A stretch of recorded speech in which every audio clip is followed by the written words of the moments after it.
Faktanya di Republik ini banyak yang pandai berbicara, namun minim tindakannya.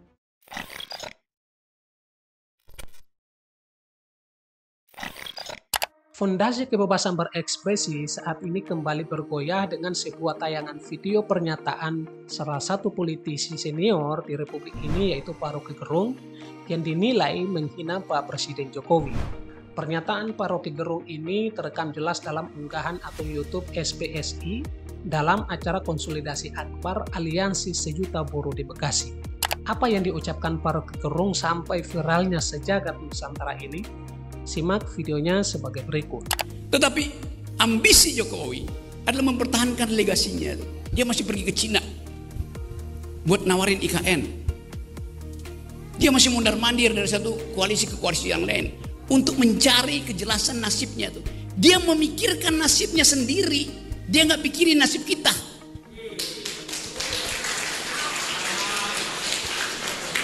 Itu bajingan yang tolol.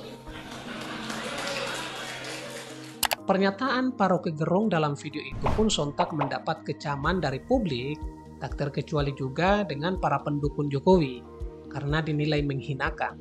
Bahkan ada juga yang menyayangkan kata-kata dari Pak Roky Gerung ini.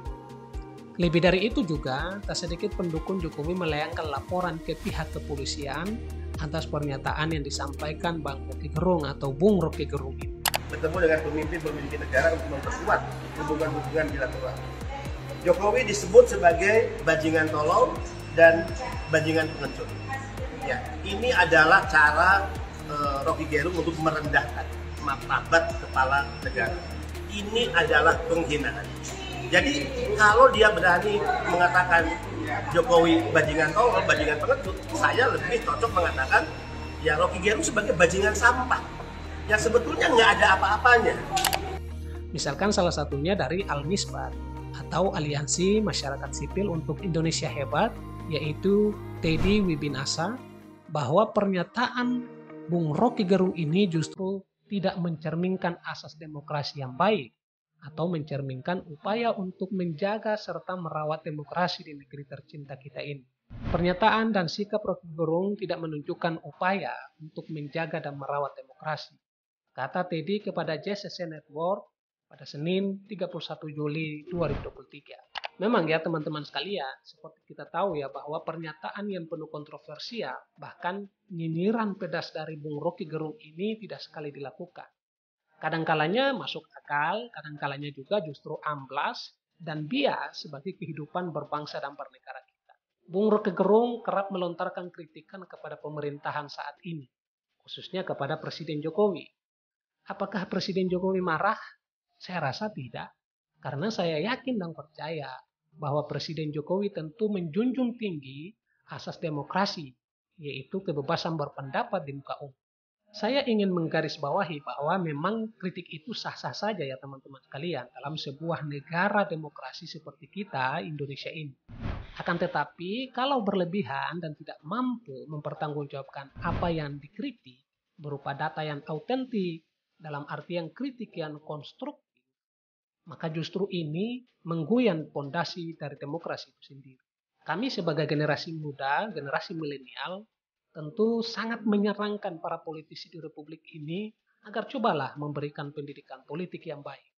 Dalam artian jauh dari hasut-menghasut, tentunya mendidik dalam politik, sehingga tidak menimbulkan kerenggangan dalam kehidupan bernegara kita. Masyarakat dapat menjalani hidup bernegara ini dengan aman, damai, dan tentram, dan tentunya dibingkai persatuan dan kesatuan bangsa.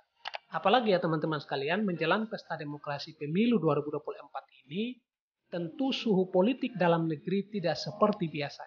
Oleh sebab itu, ruang kebebasan berekspresi harus lebih diperkuat untuk menyampaikan substansi permasalahan daripada digunakan untuk menyuarakan kemarahan tanpa dasar yang substansi apalagi tidak jelas. Teman-teman sekalian, saya nggak mau terlalu jauh ya masuk dalam narasinya Pak Roky Gerung. Juga nggak mau menyikapinya dari sudut pandang hukum. Menurut saya, sebagai pemimpin terpilih tentunya melalui pemilihan umum, Pak Presiden Jokowi ini merupakan wakil dari rakyat Indonesia yang telah menentukan pilihan, dan membangun hubungan bilateral dengan negara-negara sahabat adalah hal yang sah dan wajar bagi negara kita. Saya jujur aja ya, saat pemilu lalu tidak memilih Pak Presiden Jokowi saat menyoblos ya. Akan tetapi bukan berarti kita nggak mendukung apa yang menjadi kinerja pemerintahan era Pak Presiden Jokowi ini untuk membangun bangsa lebih baik ke depan. Banyak juga kok kinerja Pak Presiden Jokowi dan para menterinya yang mendapat apresiasi tidak hanya di dalam negeri ya, bahkan juga di dunia internasional. Salah satunya misalkan dalam urusan penanganan pandemi COVID-19 kemarin. Bahkan tingkat kepuasan masyarakat atas kinerja pemerintahan Jokowi saat ini dari berbagai sumber ya, itu di atas 80 hingga 90%. Menurut saya ini tingkat kepuasan publik yang tidak biasanya didapatkan dari pemimpin-pemimpin sebelumnya. Soal penanganan pandemi COVID-19, teman-teman sekalian, Indonesia termasuk negara yang paling cepat penanganannya dan sukses dalam mengendalikan penyebaran COVID-19. Dan tentu masih banyak lagi kinerja-kinerja Pak Presiden Jokowi bersama menteri-menterinya dalam pemerintahan ini yang secara nyata dan sukses membangun bangsa dan negara kita ini. Menurut saya Pak Jokowi itu memang tidak terlalu pandai misalkan saat berpidato, tetapi jago, mahir, dan handal dalam aksi. Pemimpin beginilah yang menurut saya sangat diharapkan bangsa kita saat ini menjelang 100 tahun Indonesia merdeka nanti. Yang jika dibandingkan dengan pemimpin yang banyak bicara, pandai dalam pidatonya, tapi justru abstrut, amplas, dan kotor dalam aksinya membangun bangsa. Dan faktanya di Republik ini banyak yang pandai berbicara, namun minim tindakannya. Nah, yang kedua, saya ingin berpesan kepada para politisi di negeri tercinta ini. Ayo sama-sama gotong royong, penuh cinta dan damai membangun bangsa ini lebih baik ke depan. Sebelumnya saya cukup sepakat dengan pernyataan Pak Roky Gerung yang mengatakan bahwa ya alam demokrasi ini harus ada oposisi demi seimbangnya alam demokrasi itu sendiri. Tapi satu hal yang perlu digarisbawahi, kalau berlebihan, tidak konstruktif, dan tidak berbasis data, serta tidak memberikan solusi, justru memecah belah keutuhan bangsa itu sendiri. Terakhir saya ingin katakan bahwa terserah bagi para pendukung Pak Presiden Jokowi atau siapapun yang mau atau sudah melapor ke pihak kepolisian atas pernyataannya itu, sah-sah saja, silahkan saja. Dan teruntuk untuk generasi milenial dan masyarakat pada umumnya, ayo mari sama-sama kita rawat demokrasi di negeri kita tercinta ini dengan cara yang lebih humanis, lebih harmonis, tidak saling provokasi dan hina menghinakan. Milenial adalah pucuk kepemimpinan bangsa Indonesia selanjutnya. Harapannya jangan biarkan negeri ini dirongrong baik oleh luar maupun dalam negeri sendiri dengan pernyataan dan aksi yang absurd dan berpotensi memecah belah persatuan dan kesatuan bangsa.